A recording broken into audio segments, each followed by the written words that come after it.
what the duck is wrong with you? Plenty. So, should we start? Yeah, we are trying to start here. I'm going to leave this in. This is actually going in the final cut. So we are trying to start here. Kate, welcome back. You've been off for a month now, so glad to have you back after all that you've been through. Today we actually just finished recording with Phil Schoen from BeIN.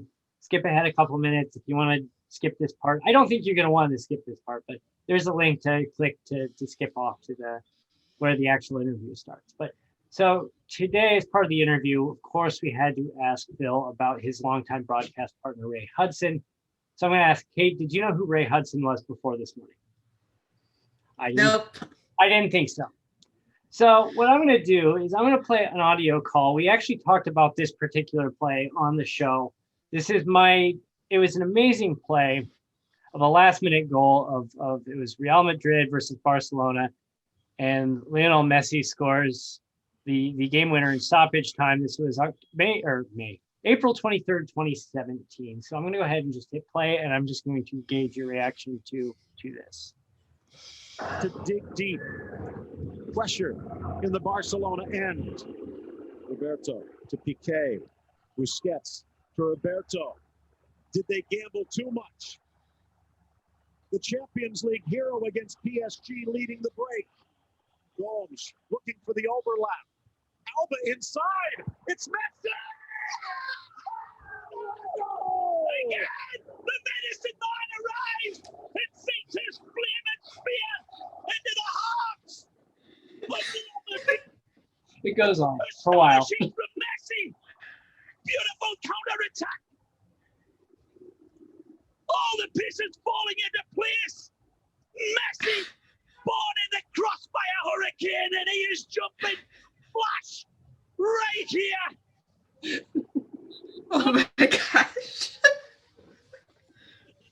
So left with bees flying around him. This goes on for another 2 minutes. Wait. Messi, you could drop a tarantula into his shorts and he'll still be cool. Now I really appreciate that I asked you if there was a spider on your foot when you jumped.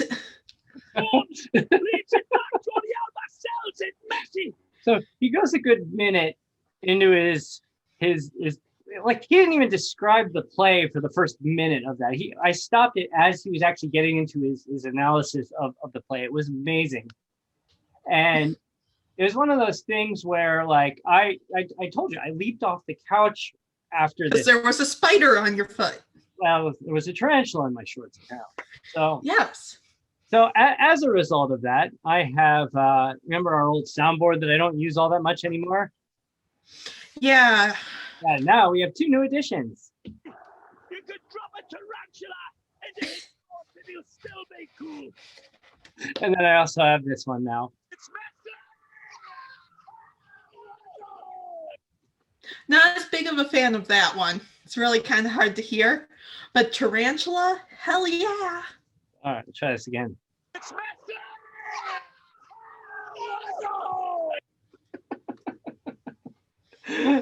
All right. So on that note, enjoy the interview with Phil Schoen, BeIN Sports. You are definitely in for a treat. So thanks for watching. Keep watching. We'll see you on the other side. So welcome. As you can see here, we are joined by a guest today. You've probably, if you've watched soccer in the last 30 years in the U.S., you have definitely heard our guest's voice at the very least. Currently, he is I believe the title is still lead announcer, soccer announcer for BeIN Sports USA. Please welcome the great Phil Schoen to the show. Phil, welcome.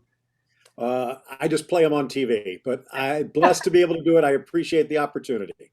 Yeah, thank you. Thanks for joining us today. We've heard your voice over many years. We just bring you in to talk a little bit about how you got to where you are today.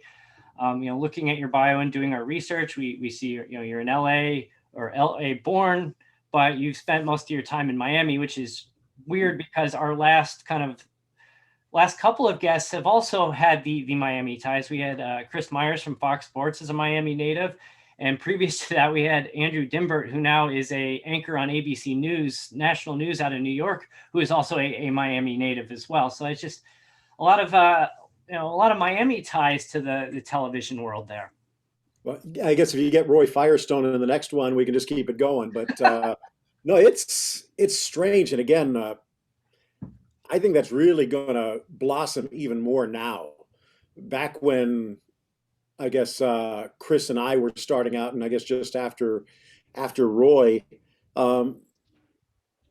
it was kind of caught in that transition between, I don't want to call it bucolic or sleepy, but it was a transition phase with it becoming more and more of a world city. I mean, it's not that long ago that this was pretty much just a place where soldiers came back to after the war and they needed a house in a cheap location.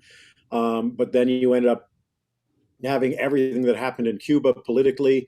You had the Marielito boat lift, which really changed things that are going on in Haiti, and now everything going on in South America.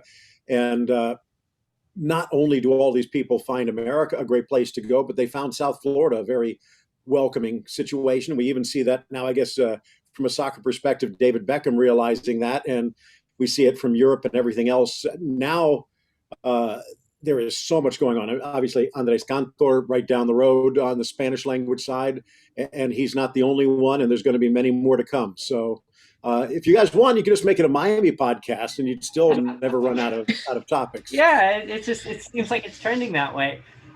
When you were growing up, you mentioned that in your bio that this is you loved listening into the radio and hearing broadcasts. Was there a point that you recall when you decided this is what I'm going to do with my life? Probably about the last semester of my senior year in college, because by my junior year, I'm thinking, well, I could do a double major with political science and geography and a triple minor. And by my senior year, I'm just going, okay, here's what I got. Get me out of here. I loved it. And I loved soccer pretty early on also. I mean, I was a typical American kid who loved the big four, not just the big three, because I mean, the strange thing is, again, back then, PBS was carrying the Stanley Cup playoffs for a while. And I know that was even the days of the tape delayed NBA finals. So it's amazing how things can change. But I would be the first kid at 7-Eleven, I like to say, looking for the Street and Smiths or the Athlon Guide or Who's Who in American baseball.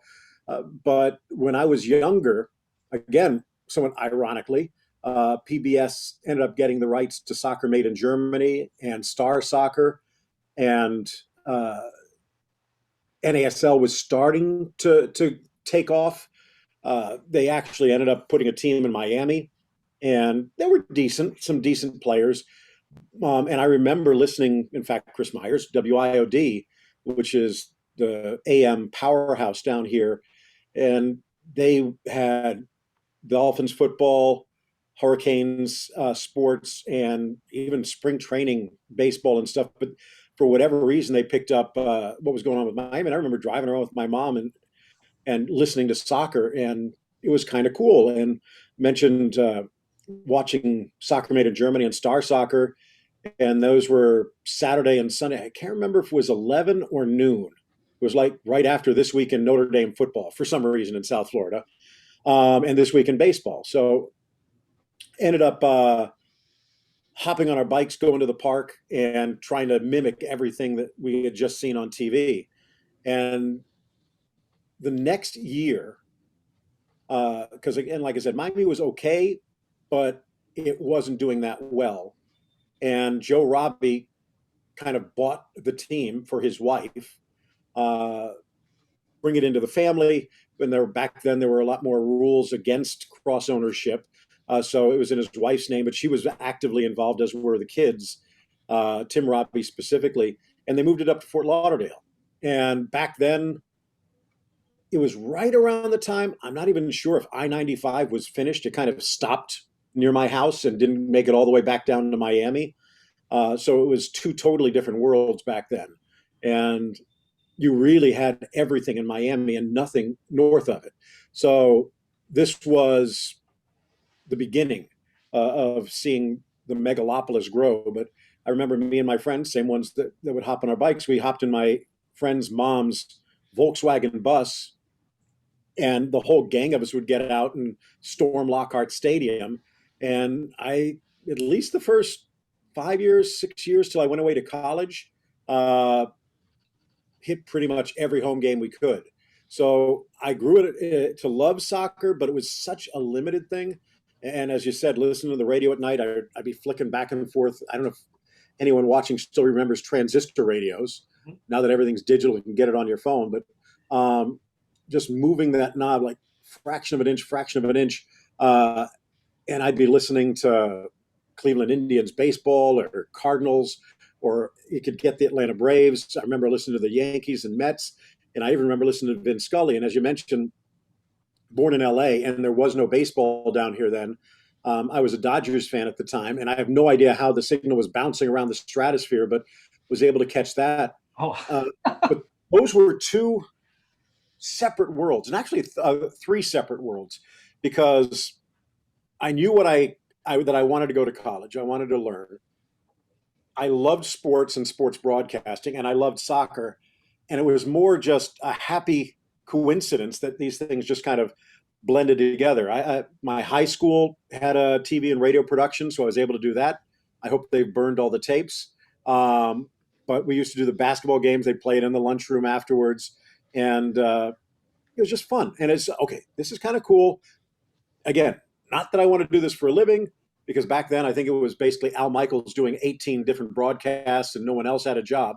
But I wanted to do it just for fun. So I looked at colleges and ended up going to Bowling Green, which had the same thing. And I didn't have to carry suitcases for 3 years to actually pick up a microphone. And even then, as I alluded to, really wasn't until later on that I said, okay, well, this is what I want to do for a living. Ended up going to New Jersey, getting a job 4 weeks out of college, and was an assistant news director, assistant sports director for the biggest news talk station in New Jersey, which doesn't really mean much because everything in New Jersey is actually in New York or Philadelphia, but it gave me a chance to get hands-on, and was doing high school games, helped out on the Rutgers broadcasts, and it was the same time where Alexi Lalas and Peter Vermees were both going to Rutgers. And they had a good coach named Bob Riasso, who was a very good recruiter, obviously, and an even better marketer. And he, for whatever reason, the first year I ended up getting there, he talked my boss into adding a soccer show, just like the football coaches show, the basketball coaches show. And now all of a sudden there's a soccer show, and my boss knew nothing about soccer. So I kind of volunteered myself. And it was so annoying that by year 2, he just gave it to me. And it just ended up being something that I loved. But again, it was kind of an aside. But someone heard it up in North Jersey, again, before MLS, after NASL. There was an APSL team up in Patterson, and they were going to do a game on cable. And they listened to it. I had no clue. They called me up and said, hey, have you ever done play-by-play of soccer? And I'm thinking, okay, maybe in my dreams, but don't say no. So go up there, did it. And I think John Harkes was even supposed to, because he was playing in Albany, but didn't show up for the game. And it was amazing. I didn't make that much money. Can't remember if it was like 500, if that. And I'm high on in the clouds and go down after the game into the dressing room with the players, and they're getting their envelopes. And it was depressing. Number one, I think they lost or tied late. But I mean, they're getting envelopes for like $50 in it or something else like that. So it was kind of a wake-up call that soccer wasn't here yet. But I knew I kind of loved doing it. Ended up, for personal reasons, going back to Ohio. Had the experience, started my own soccer coaches show with the late Gary Palmisano, who was the coach at Bowling Green and was also involved in the Detroit venue for the World Cup. An amazing guy. Took over the football coaches show, basketball coaches show, and started my own soccer coaches show. Someone heard it that was doing a game down in Dublin, Ohio, near Dayton and Cincinnati. And it was an Olympic qualifier between the U.S. and Panama. And I think Alexi was there, Dante Washington, et cetera. It was a pretty good team. Ended up winning 7-0. But it was just really cool that I ended up going down. They put me up in a hotel. Nothing really fancy, but it was nice. And it really felt real. And now all of a sudden I'm starting to think, guys, that not only do I want to do sports, because on a bad sports day, someone loses, they'll be back to play tomorrow. A bad news day, someone's probably dead and they're not coming back. So it's a lot easier to go to sleep with a loss as opposed to what else was going on. But now all of a sudden I'm thinking, okay, people are paying me to call a soccer game. And so it was just something that I really wanted to do. There weren't that many opportunities. Ended up reaching out to some of the top teams that were out there. There was Missile and APSL, WSL, but there was a USISL team in Dallas that actually got a ticket to the CONCACAF Champions Cup back then. And they were talking about doing something. So I go down. It didn't work out, but I got a chance to work in the PR department, hands-on, got an inside look. And it was also a time where they played Hugo Sanchez in Club America, Thomas Dooley in Kaiserslautern. So I had a chance to experience some of that. And then came back home the following year when the station that I talked to before went all sports, and I was like the second or third person they hired, and just used all of that to keep my eyes out. Did some local cable, regional cable, did the Strikers of the APSL for the very local Comcast in the neighborhood, and put all of that together into a resume tape. And I was too young and stupid to realize that I had no chance, so I sent it off to ESPN, thinking I'd get a World Cup ticket out of it. And they reached out to me about 2-3 weeks later and said all the World Cup spots were taken, but hey, would you be interested in MLS? And of course, although it ended up getting pushed off a year, which was probably a benefit. And I'm just thinking, okay, at this point, I'm living on borrowed money. So I think it was down to the final 10, then it was down to the final 5, down to the final 3. But MLS started out playing their main matches on Thursday, and the main guy, I think that was my competition, couldn't get out on Thursdays. So I guess I was the second choice, but got it. And for the first 5 years was doing MLS. And again, it all started out with just, I don't even say following dreams, but just having an eye on a dream and just going through the doors as they opened. And one thing led to another, and I've been doing this for now 3 decades. Wow, that's a lot of experience. Uh-huh. Which one of those events, or is there another one where you went, wow, I've made it. This is what I want? In some ways, I still kind of have that feeling even now. Like I kind of mentioned before, I've been blessed to do what I love, and I get a chance to work with some great people along the way. And Ray and I talk about it. Ray Hudson, my color commentator for the last 2 decades, talk about it off camera, how not only are we blessed to be able to do this, but to do it at this time, which, and I mean, there have been legendary players, legendary teams throughout the years, but this is arguably the greatest period in soccer history over the last decade or so, with the likes of Lionel Messi, Cristiano Ronaldo, Neymar, et cetera. I mean, there have been great players, great teams in the past, but what we've had the chance to witness and be eyewitnesses to has just been phenomenal. There are moments along the way where I kind of had to pinch myself.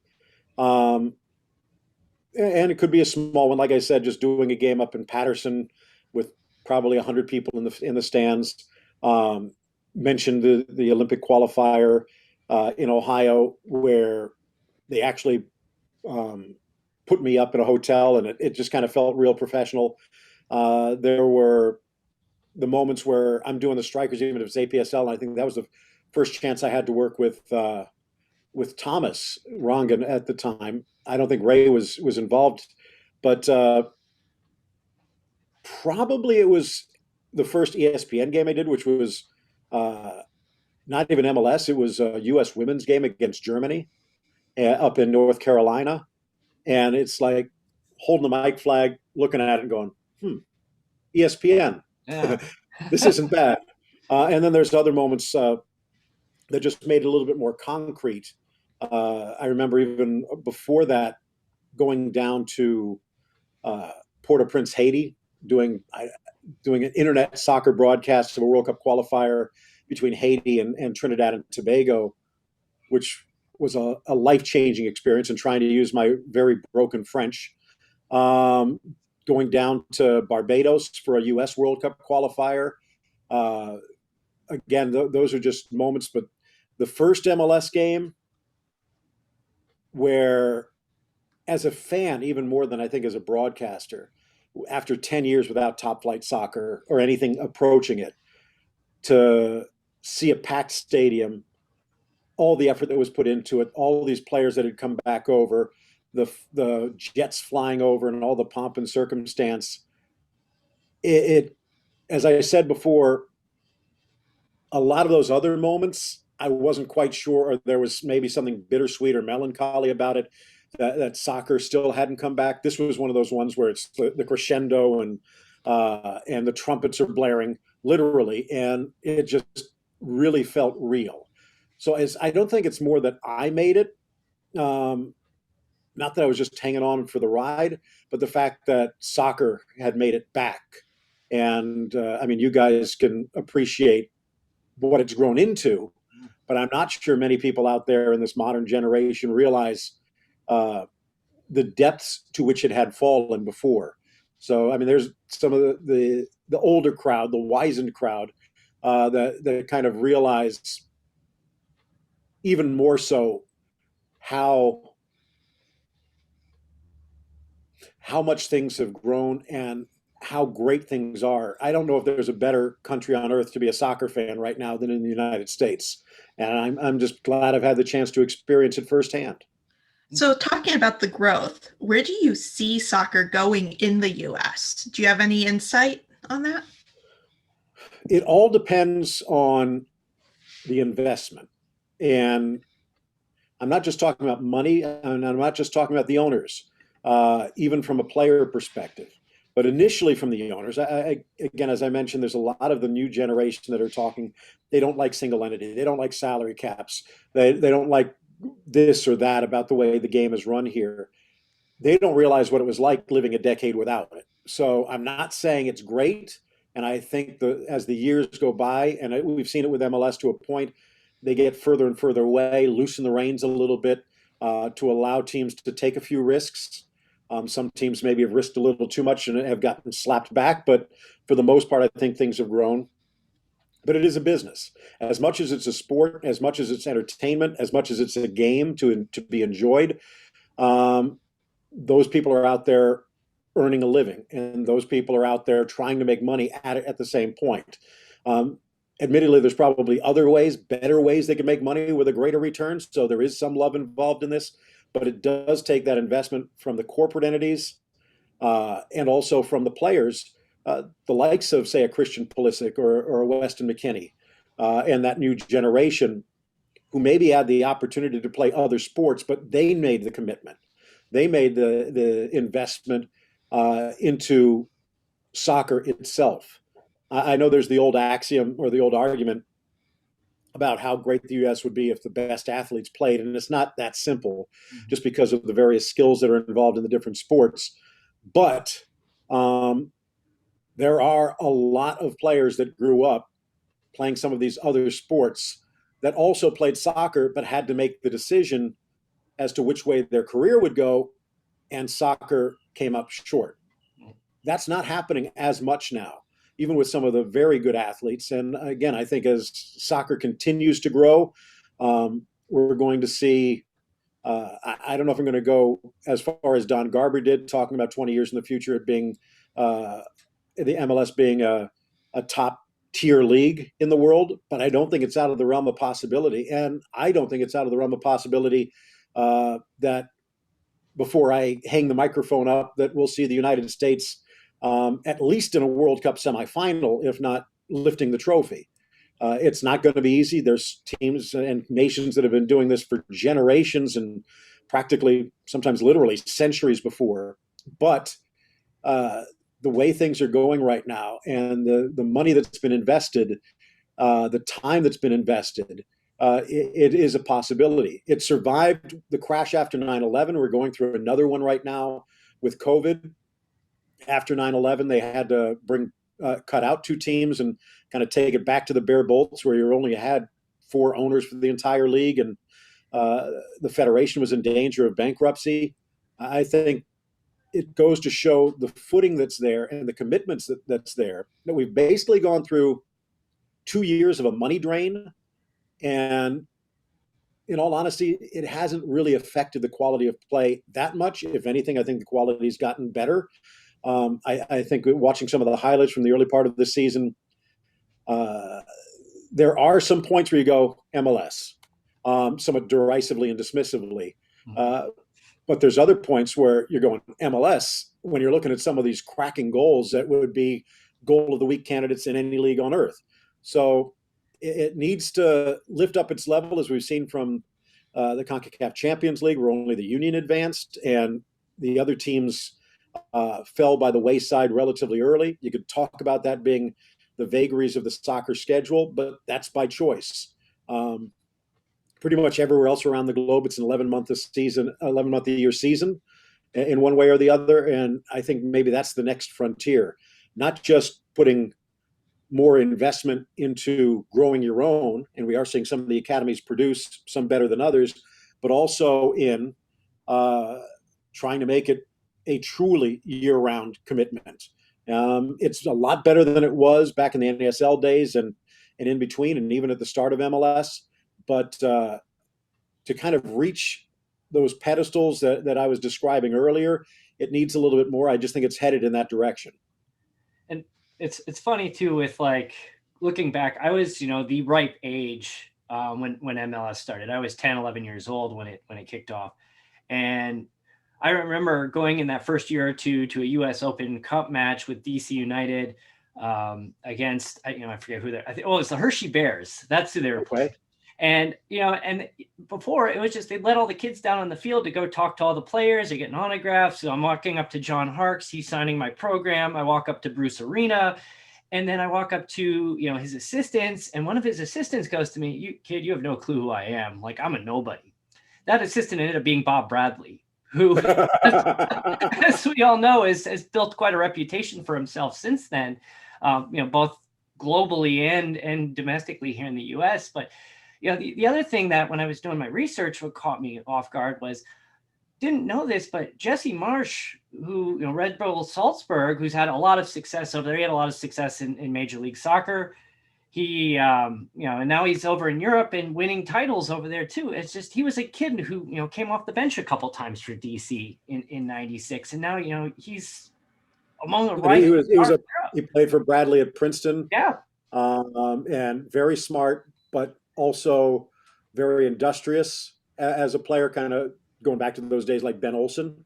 Although Marsch learned at the feet of Bob Bradley quite a bit. I think he learned from the way Bradley was treated in Europe. So he kind of went in there with eyes open. Plus also coming up through the Red Bull system, through Red Bull New York and over to Salzburg. And he's not, I think, where he's going now with Leipzig is going to be a perfect fit because he already knows the Ralf Rangnick system. He knows the Red Bull family.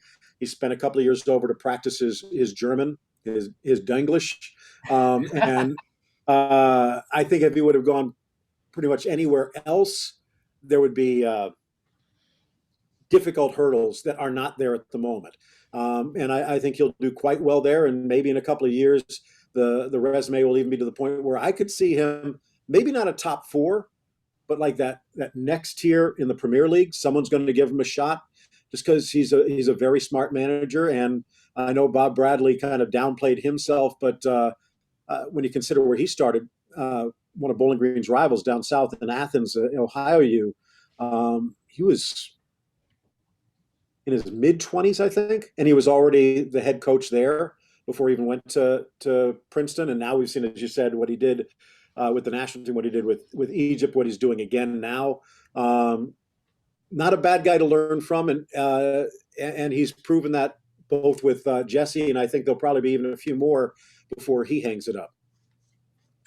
I want to transition here real quick to you've been covering La Liga, working with I want to talk Ray Hudson too. I mean, Ray just I don't think I've ever seen anyone more joyous, keeps that kind of youth. I guess that's the way to put it. He's just got that youth excitement in him all the time. How does how do you think he does that? I mean, he just always seems to be so energetic and so like truly excited about all of this all the time. It's just nonstop with him. Dairy Queen blizzards.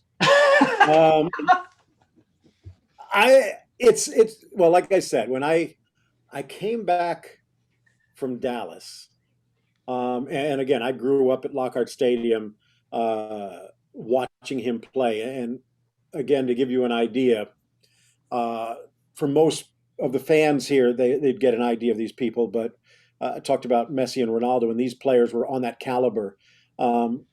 People would go to watch not just the visiting players like Pelé and Best and Beckenbauer and whoever, but we had Nene Cubillas, who's arguably the greatest player in South American history, Elias Figueroa, who might be if Nene isn't. We had Gordon Banks, Jan van Beveren, Gerd Muller, player after player after player who were world class. And people would go to see them. But within about 5 minutes of the game starting, they were all going, "Who's that?" And it was this little blonde-haired kid from England, who they had plucked away before he joined Newcastle's first team for good. And he was keeping up and just fitting right in hand in glove with all of these legendary players. And he is, in my mind, one of the greatest, if not the greatest player that's come through NASL. And it was that joy that he had, the way that he played the game. There was a bite to it, but he was a competitor, but there was also that creativity that I don't call it flamboyant because it wasn't excessive, but if it wasn't artistic, it wasn't worth it.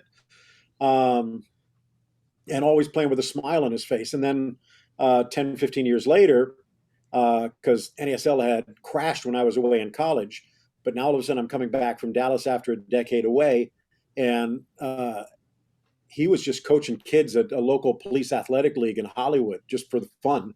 And one of our mutual friends told me where he'd be, and I reached out, talked to him, went out to meet him, and he was the exact same way in real life, in person, as I remember him being on the field. And we just talked, hung out a little bit, went to dinners with him and Jeff, our mutual friend, and Dave Barry, the columnist for the Miami Herald and writer. And those were some amazing dinners.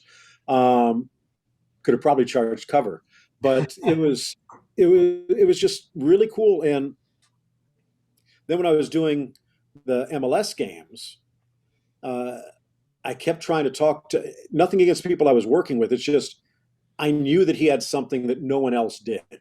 And the way I've kind of described it is like John Madden, Dick Vitale, and Don Cherry all rolled into one, and they're all trying to speak at the same time. But there was something about him. Back in those days, ESPN goes through various phases. Either you can't have an English accent or you have to have an English accent. And back in those accent era again, they brought John Champion over from England recently. Yeah. Back in those days, they were thinking not an acquired taste, but the fact that he might not be as accepted by the mainstream fan. And I could kind of understand that, but in the back of my mind, I'm thinking, well, it's not like the ratings are gangbusters. Why don't you give it a shot? And again, credit to where Don Garber and company have lifted the league to this point. The dysfunctional aspect of Major League Soccer back then is they were finally going to give him a chance. For whatever reason, there was an opening. And they called him the day after he had taken over as head coach at DC United. So one hand didn't know what the other hand was doing. But again, it just didn't work out for that. We did end up getting a chance in between to do the first season of the Miami Fusion. And then my schedule was too busy, and someone else came in on the play-by-play, but he did that for the next few years until the plug was pulled. Well, actually, until he went down on the sideline and showed he was a pretty good manager as well. But then when GolTV started a few years later, he was just wrapping up in DC. And I think it was the second year, if not the second, the third, where he stepped in. And we've been working together ever since. So as I said, watching him as a player, then meeting him as a person, and then sticking a microphone in front of him. I guess it's just the same exact person, but to borrow the movie reference, kind of turned up to 11. It's not fake. It's just that certain thing. And you guys know, even just doing a podcast, you hit the button, you start to record, and all of a sudden there's just a little bit more energy. But Ray is real. It's not fake. What you see is really what's there. And I think that's one reason why fans have grown to love him, is he shares the passion that they feel. And he expresses it perhaps differently than anyone else can. The way that their souls might, if it had words. But again, it's like the fact that he can do it is real. It's like a classic English writer turned into a broadcaster. I mean, I'll have to show you this, Kate. I don't think you've ever seen this clip, but the 2017 El Clasico finish with the counterattack and the Messi goal at the very last second. And Sergio Roberto? Yes. And he goes on this like 3-minute long rant while Messi's standing there in Madrid holding his jersey up to the Madrid crowd. I mean, I just happened to catch this one live. I don't get to see a ton of games live. But for whatever reason, I sat down and I watched this one start to finish, and I have no rooting interest in either club. And that moment just had me leaping off the couch and just so pumped up. And I thought I was on the same level as Ray. And then he went into this long rant. I'm like, okay, he beat me. So when you say you're leaping off the couch, do you mean like I saw a spider climbing on my foot, or are you talking? It's one of these like kind of moments where it's just okay. Yeah, it's just I have a vaulted ceiling in my living room. It's it's 20 feet up. I felt like I could touch the ceiling when I leaped off the couch. I was so excited for that moment, but it's incredible. It's just the quality of play and just the energy. It's just a great fit. I really enjoy it. So I know we're running short on time, so I do have one really important question for you. Okay. Soccer or football? And I'm not going to do a Gary Bailey and ride the fence and say draw. But I'm going to say both, just for the simple fact, and I guess to put it into context, one of my announcing buddies does baseball in Texas. And the really cool thing is the fact that he does the first few innings and the last few innings in English and does the middle innings in Spanish. And it's just something I always wanted to do. I mean, growing up, although initially it was French, don't ask me why. But now kind of in Spanish, I'd like to.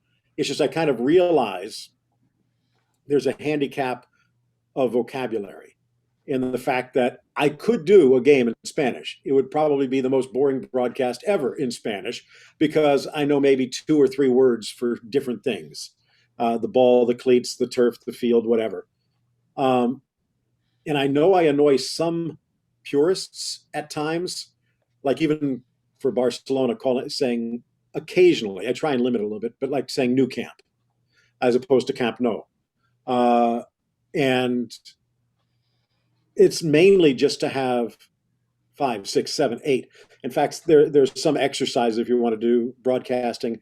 Not a bad one is to kind of think whatever sport you're doing, think about every single aspect of it. What's going on in this corner? What's going on here? What's this line mean? What's the ball, the puck, whatever, in this position of the field, shooting, passing, whatever. And just write as many words as you can, like you're basically a living thesaurus for each one. And if you're just going to go through with that limited one, where it's just football or just soccer over and over and over, not saying it's going to get boring, but it's more likely to. So I'll try and pick my chances to sneak something in here or there, maybe a little more soccer than football, because there is also that sometimes feeling that you're maybe being a little pompous at times, a little fake. But again, like I said, the fans, I think, understand and appreciate, for the most part, when you're trying to build the drama, because that's what my job is. My job is to basically be a storyteller. And it's a little different, and I do it differently when I'm calling by myself or working with Thomas or Gary or someone else, as opposed with Ray. with Ray, I am pretty much just drawing the skeleton because he's throwing a ton of flesh on it. And if I tried to keep up with him, number one, I'd probably fall short, but also it would just get too cluttered. And another thing my job is to do is to put him in position to look good.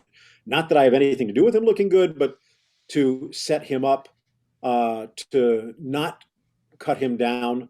Little things like if he makes a mistake, and this is way back in ancient history when we actually used to be in the same room together. If he makes a mistake, just kind of pointing so he can correct himself, or little things like that. Maybe even, and this again, it's just really, really funny when I do a Barcelona game. All the Barcelona fans swear I'm a Real Madrid fan. When I do a Real Madrid fan, all the Real Madrid fans swear I'm a Barcelona fan. The Joe syndrome right there. When I do an Atletico Madrid fan, they swear I'm rooting for anyone but Atletico. But it's more, I actually kind of go through cycles. Say, for example, the Atleti Barcelona game. It's okay from an Atletico perspective, what's going on right now? Okay, from a Barcelona fan, what's going on right now? From, I would say, normally a neutral fan's perspective, what's going on right now, but you had the Real Madrid and the Sevilla angles as well. So just to try and put all of those storylines and threads in there. And some of them, was it a foul? Was it a penalty? What do you think? Not necessarily I'm saying something that I don't believe, but it's more, this has happened. This could be interpreted this way. Someone at home is thinking this. Ray, what do you think? And kind of teeing it up for him to try and knock it out of the park. And some people get it, some people don't. And again, I totally understand because you're a fan. There's passion. There's the blood can be hot at times, especially when things go wrong. Just ask ask Real Madrid with VAR over this weekend. So in answer to the soccer and football, I'm just going to say both because I'm going to try and throw as much color out there as I can without it being too much. So I'm going to go ahead and wrap it up. We're past our time, and really appreciate you taking time to talk to us, Phil. Do you have It's been fun. I appreciate it. Yeah, this was very enjoyable to get to know you a little bit better. Do you have anything you'd like to plug, website, social media? Well, obviously keep it tuned to BeIN Sports for the rest of the season. We're winding down. I know there's midweek games starting tomorrow. France has been just as thrilling and really strange seeing PSG struggle a little bit when you think everything that they've had. But again, with Neymar sticking around, that'll be interesting for a few more years, see what they can do with Mbappe. I know the Turkish League is winding down. Libertadores and Sudamericana are heating up, so there'll be plenty going on over the summer. And then personally, something I was able to do a couple of years ago, something I've wanted to do. I don't know if, are you guys familiar with I would say genius, Renaissance man named Nicholas Nassim Taleb? No, I'm not. Black Swan, Anti-Fragile. He's written a ton of books. Oh, yeah, okay. And you can follow him on Twitter. And something he said a few years back that I caught, which is, as long as you have a job, you're a slave to someone else. And in this business, a new program director, new executive director, new owner comes in, you could be flavor of the month and they bring in their person, next thing you're gone. Mm-hmm. I've been blessed to be able to work at ESPN, at Fox. A lot of the locals around here do stuff for ABC, and now with GolTV and BeIN for the last 2 decades. But I always wanted to have my own business. So a couple of years ago, I started a voiceover narration business, and you can check that out, philschoen.com. PHILSCHOEN, or Voice Goals, which is the name of the company, and that's been taking off. Obviously, with COVID, it's been a little bit, I don't say bumpy, just maybe a little slower, but that's also given me the chance to, because being an entrepreneur, being a businessman can be a learning experience also. Sure. So it's kind of slowed the world down and allowed me to see the steps before slipping too much. But it is a real thrill to be able to do something like that and build a foundation, something to build on, and again, use my voice and experience to do something that I love as well. Just did a podcast playing like a Cuban American mayor that's going to be popping out sometime soon, and some other things that are going on. And my family, sorry to go on a rant, but my mom was on Broadway, my aunt was in film, my grandmother was in film. growing up in Miami back then, there really wasn't that much there. And then again, I don't want to assume that the talent made it through genetically. So I had to find other resources and avenues. But now getting a chance to do that, as well as still calling games during the greatest era of the sport that I love, has just been a true blessing. So hopefully everything goes on as long as I can. And again, being blessed with this past weekend reminds us, a good wife and a good mother. It's been amazing. And I'm just glad that it's fun to get up and go to work every day. Absolutely. On that note, we're going to go ahead and wrap it up. That's I think a great way to finish this off today. So again, Phil Schoen, BeIN Sports, check them out. Always with, well, not always, but usually with his partner, Ray Hudson. It's a great, if you've never watched soccer before, you'll love it after that broadcast. I can guarantee you that. So for us, check us out at stadiumscene.tv, at Stadium Scene on Facebook, Twitter, Pinterest, and TikTok, and at stadium_scene on Instagram. And we'll see you next time.